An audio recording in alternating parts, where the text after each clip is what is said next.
from the whole No, thing? so I was a volunteer for the first Fife Pride. So I myself am bisexual. That's how I identify. Yep. And I actually didn't come out until that year. It was actually the year of the first Fife Pride. All So right. the story was right. So I as a youngster growing up and going through puberty and all that kind of stuff, you start to sort of discover your sexuality. That's how sort of that all kids do that. At that age, and I see that day to day at the school. That's what happens. And at that time, sort of obviously starting to fancy girls, that's the thing, and kind of realizing that there was more to this for myself. I was fancying boys as well. And at that time is the 90s.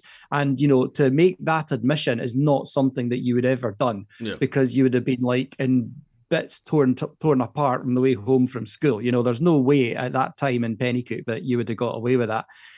So I sort of just buried that and ignored it for a while. Later on, got married to a woman, to Charlotte, who we later divorced, but we're still very good friends. That actually was very amicable separation, all that business. And it wasn't long after that we'd split that a notice came round on the daily bulletin in the school. And it said, an LGBT group is starting. It's in this room on a Tuesday lunchtime. Anybody's welcome. Come along. And I kind of initially went, oh, why would we need that? Surely we don't need to kind of have a group for this. Folk, just we all just accept this and it's just a thing now. And I'm then, but there's other little sort of bird in my head going, you've wondered about this for years in terms of yourself, right? And you're poo-pooing this. And you should actually go and have a look at this and give yourself the chance to explore this now that you kind of have that opportunity.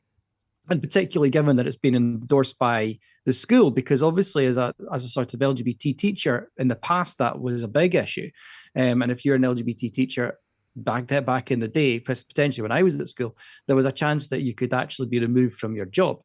So anyway, I went along to the LGBT group and I started to kind of understand the business where having a place for people to sort of talk about this, to support each other as what we call a safe space where, you can talk about these things and it's a sort of guarantee that no one's going to judge you or get on your case or anything like that.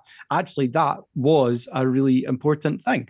And as a result of that, it sort of became okay for me to start recognizing where I was. And as on the back of that, I kind of came out myself in early 2017, actually on the day that we got a visit in the school from Sir Ian McKellen, which was like one of Ah. the highlights of Oh, I my remember that. career. Aye. Aye. When Gandalf himself came to visit the school. I've actually got a photo of it just up to my right here. So Gandalf himself came to visit the school. And obviously it was a big deal. It was in a lot of newspaper, media sites and all this kind of stuff. And I put a post on my own Facebook. And by this point, I'd already sort of come out within the school. I'd come out to my own family.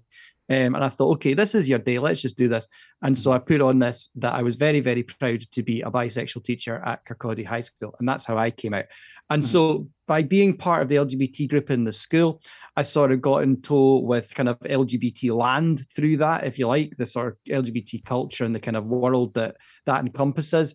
And on the back of that, Fife Pride was starting to be organised by Stuart Duffy, Yeah. who I can't remember if Pink Saltire already existed by that point, if Stuart was already doing that, because they were also a new volunteer house at that point, as it happens. Yeah. And so, yeah, Stuart was getting this first Fife Pride organised. So I kind of got involved with that as a volunteer and got involved a wee bit more the following year. And it was the 2019 Pride that I was really very much kind of part of the committee and read part of the sort of central organisation. And this for the 2022 Pride, well, obviously we had 2 years not doing it. We had a couple of virtual Prides, which were actually really nice. We did one which was very much kind of similar to this, with everybody in each other's houses and broadcasting little live pop-ups and videos that had been submitted from each other's houses. That was the 2021. And then we did a 2021 Pride, again virtually, because it still wasn't possible at that point to do it in person. And we actually did that as a live stream because we could at least be in the same room at that point. It was kind of, the rules had changed to that extent. So we actually did that as a live stream from Kirkcaldy High School, which was really cool. That's cool. So we set up the hall and we had the computer and everything set up to do the live stream. And the kids from Kirkcaldy High School actually came and did the tech for it, because we have a very, very keen light and sound team that do our school shows. So they actually came and did the tech for that virtual Fife Pride, which was great fun. So we had the two virtual ones, and then, of course, back in person this year. And we were originally scheduled to go on the 2nd of July 2022, but we had a number of operational issues that just made that impossible. And so it was scheduled to the 17th of September, which, as I'm talking to you, is just about a week and a bit ago, Yeah. and was hugely successful. Great relief, but hugely successful.